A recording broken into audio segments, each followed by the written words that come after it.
7 हलाक करने वाले गुनाह इस्लाम में ये है। शिर्क करना, अल्लाह के साथ किसी को शरीक ठहराना, मतलब अल्लाह की इबादत के अलावा किसी और को अल्लाह का हमसाया या पार्टनर मानना। ये सबसे बड़ा गुनाह है। नंबर 2 पे आता है जादू करना, जादू टोना या सिहर करना, लोगों को नुकसान पहुंचने के लिए सुपरनैचुरल पावर्स का इस्तेमाल। इस्लाम में ये हराम है।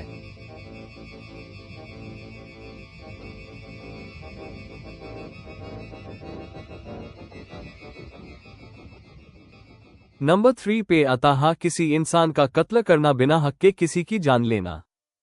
ये ना सिर्फ गुनाह है बल्कि सोसाइटी के लिए भी बड़ा नुकसान है।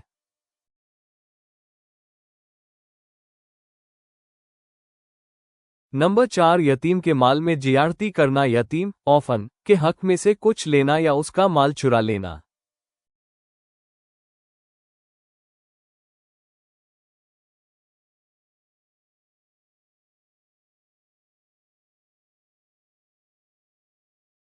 नंबर 5 सूद खाना, रिबा लेना या देना, यानी इंटरेस्ट पर पैसा लेना या देना।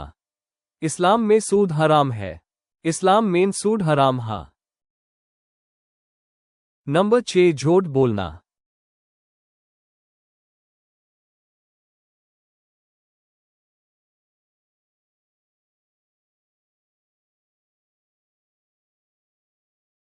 नंबर 7 नमाज छोड़ना जानबूझकर।